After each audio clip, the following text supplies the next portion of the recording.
は深田恵美です。今回はですね、私のご職業は何か皆さん分かりますか？分かりますよね。じゃあせーので大きい声で言いましょうせーの AV 女優。はい、私は AV 女優でご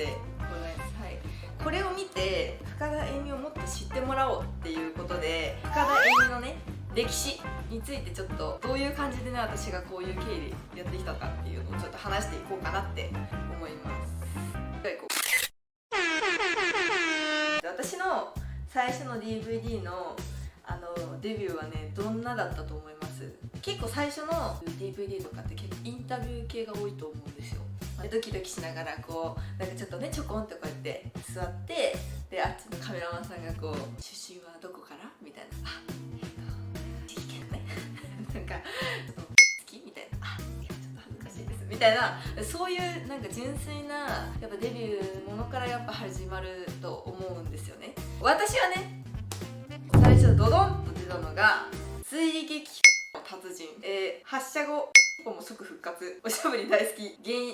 役女子高生 AV 出演、君はフェラの達人だよって言われてフェラの達人でデビューしたんですけど、その時からメガネはねしてて、作品のパッケージがメガネなんですけど、パッケージしかメガネ映ってなくて、本編にメガネ映ってなくて、メガネかけてるからパッケージでかけてるから俺メガネ好きだから買ったのにメガネ入ってねえじゃねえかみたいな、結構そういうレビューも結構ありつつ、それがなんか結構なんかそのヒットして、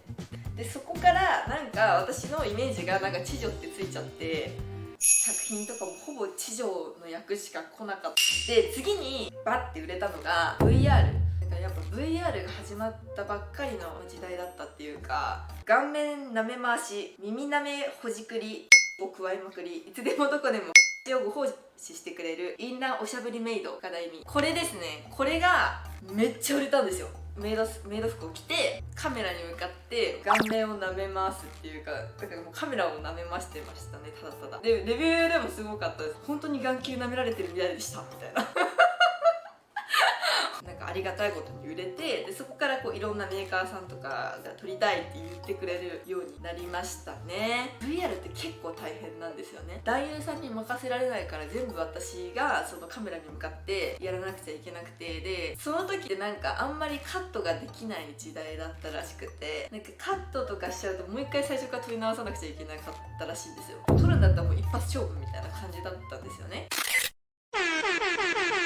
この1年間の中で私が撮った本数って結構100はいってたんじゃないかなって思ってて、12月の最後らへんとかにその忘年会があるんですけど、そこでなんかこう今もうなんか家でこういうのをねいただいたんですよ。この時の最優秀作品賞深田恵美殿2019年って書いてありますね。でこれの作品がどんな作品が売れたかっていうと、僕を助けてくれる幼なじみがいじめっ子に侵されているのを見てした深田もう全然わ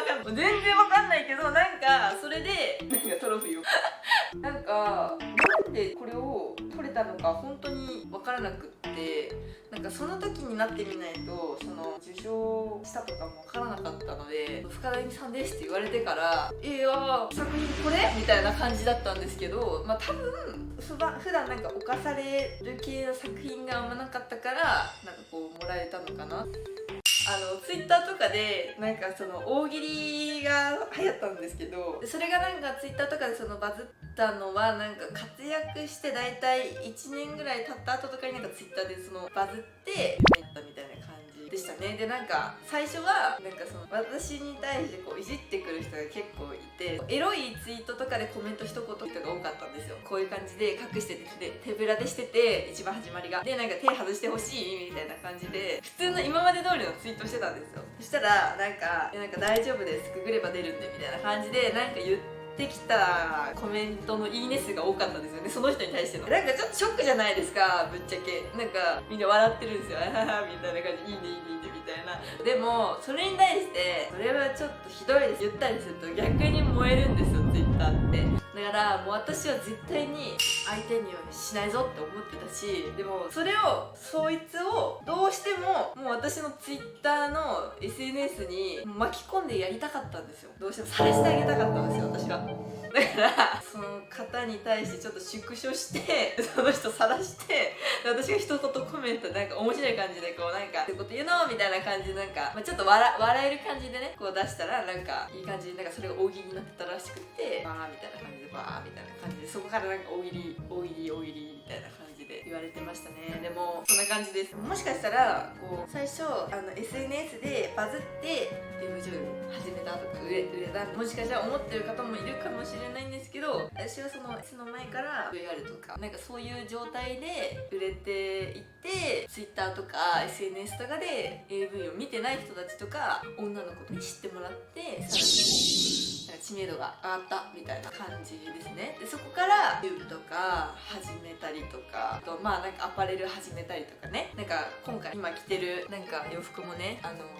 エラーコードっていう自分のブランドとかもねちょっと始めさせてもらったりとか、そういう機会がねして一番でかいのはその SNS が大きかったなって Twitter が大きかったんじゃないかなって。じゃあ皆さん気になってるね AV はどのくらいまで続けたいのっていう質問があったりするんですけど、なんか30ぐらいまでやってもいいんじゃないかなって思います。なんかその人妻ものとかあるじゃないですか。で私結構最近人妻ものが多いんですよ。なぜかなんか隣の家のエロい人妻みたいな役がなんか結構多いんですよ。なんかわかんないんですけど、なんか人妻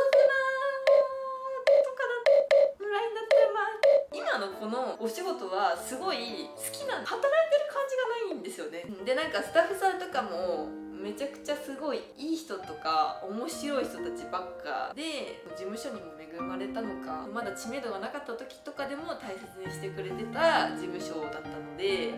なんかそういうのに恵まれてなんか良かったんじゃないかなと思って、だからもう自分のね体が体っていうかなんかはい全然なんかもうバリバリね元気でもう自分がねまだまだ現役騎乗位なので、はいもう